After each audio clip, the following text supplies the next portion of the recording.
Clip number 564۔ اس clip میں آپ قرآن پاک کی سورہ یوسف کی آیت نمبر 32 سے لے کر 35 تک کی تلاوت، ترجمہ اور تفسیر قرآن صراط الجنان سماعت فرمائیں گے۔ بسم اللہ الرحمن الرحیم۔ اللہ کے نام سے شروع جو نہایت مہربان رحمت والا ہے۔ قالت فذلكن الذي لمتنني فيه ولقد راودته عن نفسه فاستعصم وَلَئِن لَّمْ يَفْعَلْ مَا آمُرُهُ لَيُسْجَنَنَّ وَلَيَكُونًا مِّنَ الصَّاغِرِينَ۔ ترجمہ، زلیخا نے کہا تو یہ ہیں وہ جن کے بارے میں تم مجھے تانا دیتی تھی، اور بے شک میں نے ان کا دل لبھانا چاہا تو انہوں نے اپنے آپ کو بچا لیا، اور بے شک اگر یہ وہ کام نہ کریں گے جو میں ان سے کہتی ہوں تو ضرور قید میں ڈالے جائیں گے اور ضرور ذلت اٹھانے والوں میں سے ہوں گے۔ زلیخا نے کہا، تفسیر صراط الجنان میں ہے، عورتوں نے جب حضرت یوسف علیہ السلام کو دیکھا تو وہ ان کے حسن و جمال میں گم ہو گئیں۔ یہ دیکھ کر زلیخا نے ان سے کہا، یہ ہیں وہ جن کے بارے میں تم مجھے تانا دیتی تھی، اب تم نے دیکھ لیا اور تمہیں معلوم ہو گیا کہ میرا دیوانہ پن کچھ قابل تعجب اور ملامت نہیں، اور بے شک میں نے ان کا دل لبھانا چاہا تو انہوں نے اپنے آپ کو بچا لیا اور کسی طرح میری طرف مائل نہ ہوئے۔ اس پر مصری عورتوں نے حضرت یوسف علیہ السلام سے کہا کہ آپ زلیخا کا کہنا مان لیجئے۔ ان کی بات سن کر زلیخا بولی، بے شک اگر یہ وہ کام نہ کریں گے جو میں ان سے کہتی ہوں تو ضرور قید میں ڈالے جائیں گے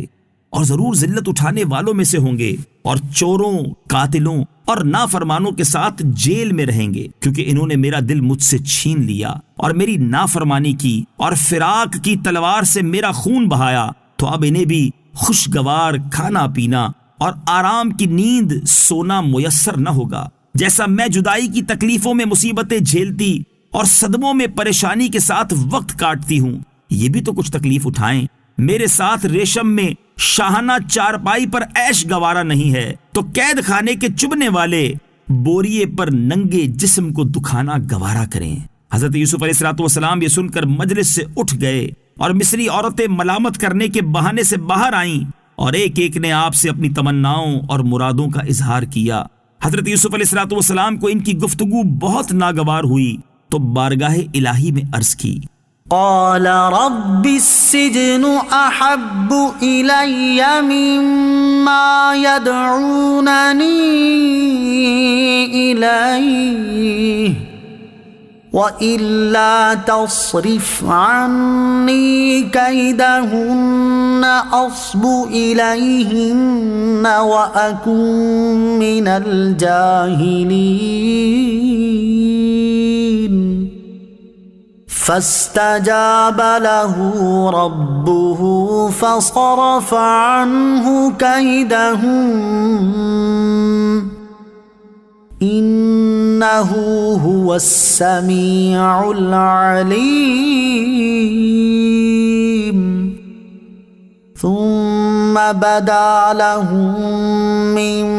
بَعْدِ مَا رَأَوُا الْآيَاتِ لَيَسْجُنُنَّهُ حَتَّى حِينٍ۔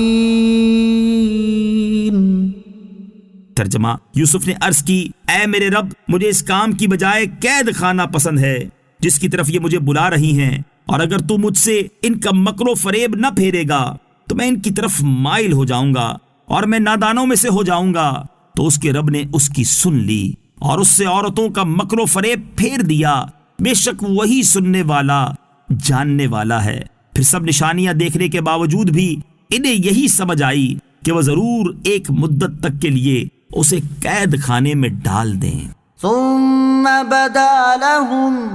پھر ان کے لیے یہی بات ظاہر ہوئی۔ تفسیر صراط الجنان میں ہے، جب حضرت یوسف علیہ السلام سے امید پوری ہونے کی کوئی شکل نہ دیکھی تو مصری عورتوں نے زلیخا سے کہا کہ اب مناسب یہ معلوم ہوتا ہے کہ اب 2-3 روز حضرت یوسف علیہ السلام کو قید خانے میں رکھا جائے، تاکہ وہاں کی محنت و مشقت دیکھ کر انہیں نعمت و راحت کی قدر ہو اور وہ تیری درخواست قبول کر لیں۔ زلیخا نے اس رائے کو مانا اور عزیز مصر سے کہا کہ میں اس عبرانی غلام کی وجہ سے بدنام ہو گئی ہوں اور میری طبیعت اس سے نفرت کرنے لگی ہے۔ مناسب یہ ہے کہ ان کو قید کیا جائے تاکہ لوگ سمجھ لیں کہ وہ خطاوار ہیں اور میں ملامت سے بری ہوں۔ یہ بات عزیز کے خیال میں آ گئی اور اس نے حضرت یوسف علیہ السلام کو قید خانے میں بھیج دیا۔